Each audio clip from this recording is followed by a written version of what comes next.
Is-sibt filgħodu l-Prim Ministru Robert Abela fi stat ta' paniku wara li saħansitra ħareġ jattakka d-deċiżjoni tiegħu fuq Facebook l-MP Lapurista u Viċi President tal-SND, kif ukoll deputat mexxej tal-Labor Alex Agius Saliba, mar fuq ir-radju tal-One biex jispjega għalfejn ivvota favur li l-Unjoni Ewropea tkompli tagħti l-biljuni ta' euro lill-Ukrajna wara li tkellem kontra ftit tal-ħin qabel. Madankollu f'madwar 40 minuta diskors fl-ebda moment ma ta' spjega għalfejn reġa' għal darb'oħra għamel U-turn. Kif kien biss il-mexxej tal-Ungerija Viktor Orban illi ivvota kontra l-Unjoni tagħti 800 biljun euro lill-Ukrajna. Minkejja li vota favur illi dawn il-flus imorru sabiex l-Ukrajna tkompli tissaħħaħ fil-battalja mar-Russja wara il l-President Russu Vladimir Putin invada l-artijiet Ukreni lura fl-2022, Robert Abela qed jibqa' jinsisti li jinsab assolutament ċert illi l-Ukrajna se titlef din il-gwerra. Il-pożizzjoni tagħhom kienet f'dawn l-aħħar 3 snin illi l-gwerra fl-Ukrajna tintemm biss meta l-Ukrajna tirbaħ. Jifda l-aħħar jiem għamil statement.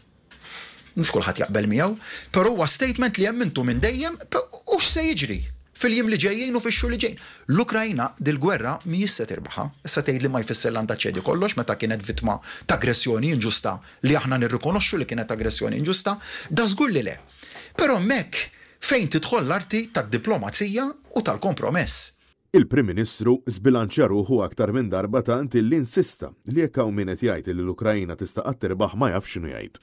Jiġifieri li llum aħna temm min qed jgħid illi l-Ukrajna se u tista' tirbaħ dil-gwerra, bir-rispett kollu, naħseb illi ma jafx qed jgħid. U x'se jiġri fil-ġimgħat li ġejjin se juri li mhux se jiġri hekk. Intant, huwa insista illi il-gvern imexxi minnu għandu qrubija mal-Presidenza Amerikana ta' Donald Trump fil-waqt li b'mod ċar rid ideffes id-dubju jekk verament l-Unjoni Ewropea tixtieq xi l-waqfien mill-ġlied. U nifhmu ma l-Unjoni Ewropea trid li jkun hemm ceasefire fil-verità. Trid li jkun hemm mitwaqqif mill-ġlied, trid illi tiġi ripristinata l-paċi, jew qed immorru jew hemm qasma bejnietna. U naħseb li hemm dik il-qasma fil-verità. Bosta ddeskrivew id-diskors ta' Robert Abela bħal wieħed perikolus fl-aħħar ijiem, kif staqsow x'inhi n-narrattiva ta' paċi li jrid ifisser il-mexxej Laburista. ċewwe, jekk l-Ukreni għandhom xi ċedu teħid ta' art u invażjoni illegali, b'riskju illi l-Ewropa jkollha wara bieba dittatur illi skont rapport internazzjonali irid jerġa' jibda jaqqat l-Imperu Sovjetiku. Intant, Robert Abela insista li hu vota kontra illi Malta jkollha tinvesti u tagħmel użu minn armi letali bħal tankijiet tal-gwerra. Iżda dan sar kemm għaliex il-kostruzzjoni ta' Malta ma tippermettilux, kemm għal fatt li l-Gvern Nazzjonalista kien iffirma patt fil-pakkett li tħanna bih fl-Unjoni Ewropea u kemm għaliex realistikament dawn l-armamenti pajjiżna mhux li wisq għandu x'jambihom. Għaldaqstant, bħalma dejjem insista l-Partit Nazzjonalista, Malta mistennija tkun qed tinvesti f'diviża ċibernetika ta' cyber security bħal pereżempju kontra xi attakk diġitali fuq pjattaformi online. Finalment, il-Prim Ministru insista li l-punt ta' neutralità fil-kostruzzjoni ta' pajjiżna ma nistgħux nilagħbu bih.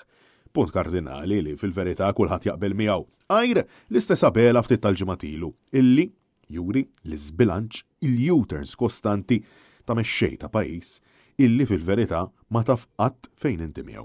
Ma nistgħux inxelfuh dan il-prinċipju. Jekk se nxelfuh, jekk se jkun hemm xi ħadd jibda jilgħab mal-prinċipju li nillaxkaw ftit law u nillaxkaw ftit law, ikun perikolus f'dan il-mument. Tajjeb ukoll li naraw jekk ir-realtajiet kostituzzjonali tal-lum u il-waqt li nibdew diskussjoni dwarhom. Kemm għadhom joddu għal-realtajiet tal-lum il-ġurnata partikolarment b'dak li ġara mill-2022 il-qudiem jekk ikun hemm diskussjonijiet illi jrieħduna l-qudiem dwar jekk il-Kostituzzjoni kif hija llum taqdix biżżejjed il-neċessitajiet tad-difiża ta' pajjiżna u fil-realtajiet tal-lum. Francesco Catania, Net News.